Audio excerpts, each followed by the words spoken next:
Dear students, welcome to our class on visit to wind farm. In a wind farm, there are several wind turbines.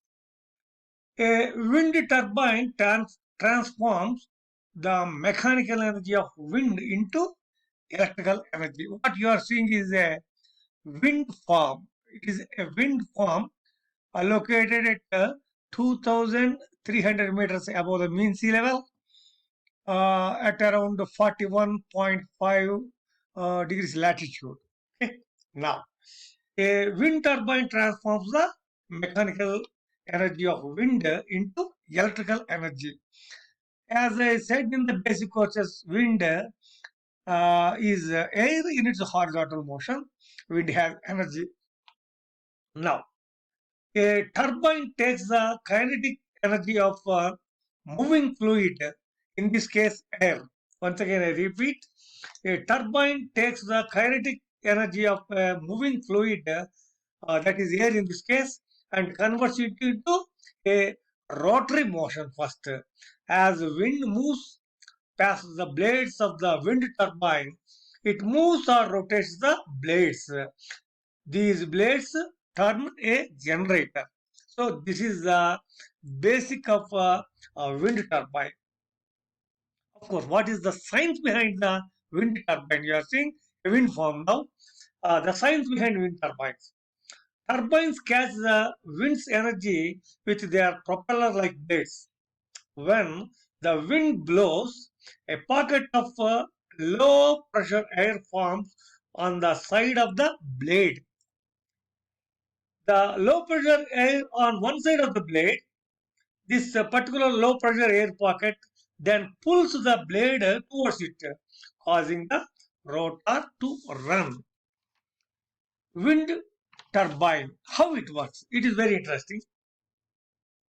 Of course, if you see the history, the concept of harnessing wind energy to generate mechanical power goes back to millennium. As early as in 5000 BC, Egyptians used wind energy to propel boats along the Nile River.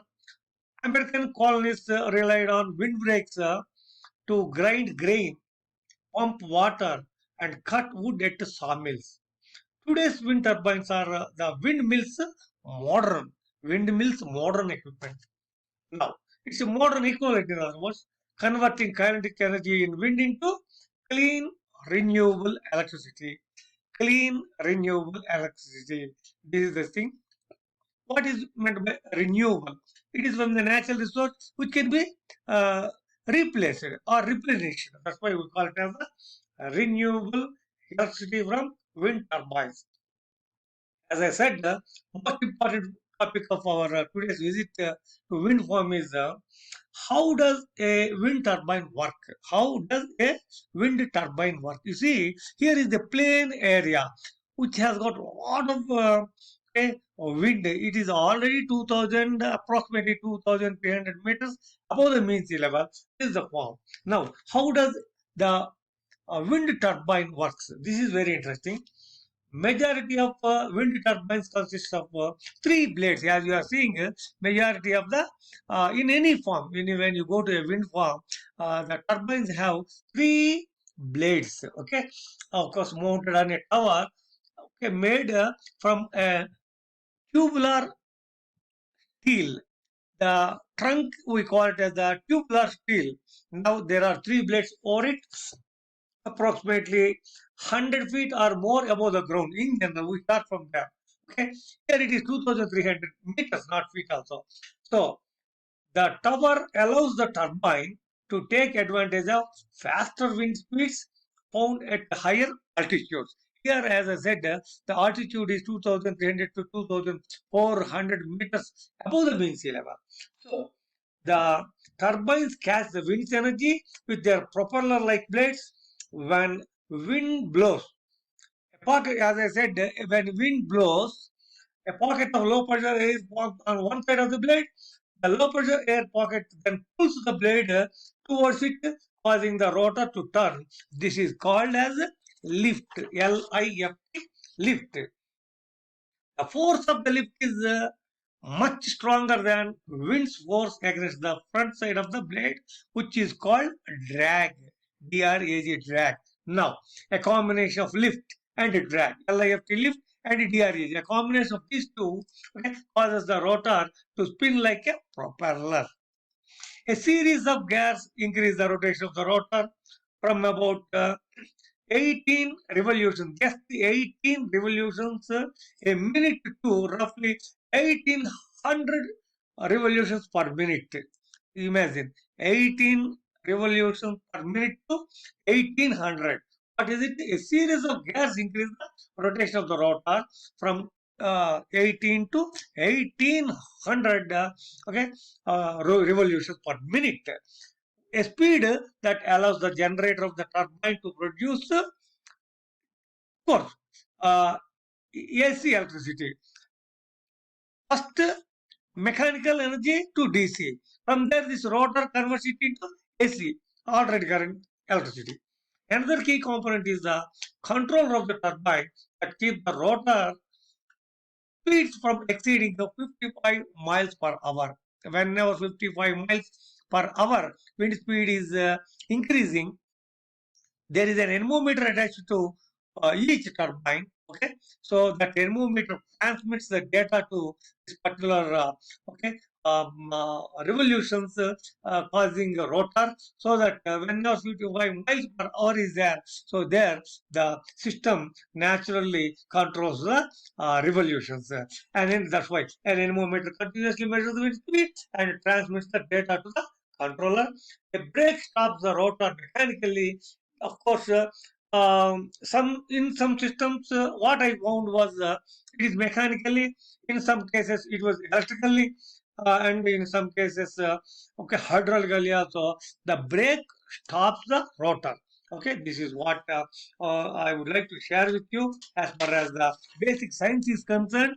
Now, here the major point you should learn is it is a of course, in the globe, globally, every business is revolving around or moving around the reducing carbon footprint. While reducing the carbon footprint, we also need cost-effective, renewable energy, and environmentally safe energy. This is possible only through wind turbines. Once again, I would like to impress upon you is that every business is okay moving around or revolving around to reduce the carbon footprint due to climate change. Now, once we try to reduce the carbon footprint, what else we require? Tell me. Then it should be cost effective. Simultaneously, it should be renewable energy and it should be environmental safe. So, the best solution is wind turbines. Is the best solution in the wind farm. Another thing is that it is a renewable power. There is this particular energy which is generated in this wind farm is okay through turbines. It is a cleaner energy. It has it has the ability to mitigate the risks. What is mitigating the risk? You tell me. Controlling fluctuating energy prices. That is mitigating the risk. Reduce emissions. Carbon emissions are reduced because it's a clean energy. Reduced operating costs on on-site generation and storage help reducing operating costs. So it is efficient, and it is meaning that efficiently produces the clean energy and hence reduce the overall consumption, build resilience. Of course, low carbon future energy transmission. So these are all the advantages of this wind turbines. Of course, make switch over to cleaner energy with electricity generated by onshore and offshore wind power is the basic purpose of this wind turbines. Here, I would like to share with you in general where wind turbines applications are now present. Large wind turbines provide power to a grid. Large wind turbines provide power to a grid. Into the grid, from so many sources, electricity will come. And again, small wind turbines provide power to homes, approximately 100 kilowatts. So for homes, small. For grid, it is a long wind turbine. Thanking you very much.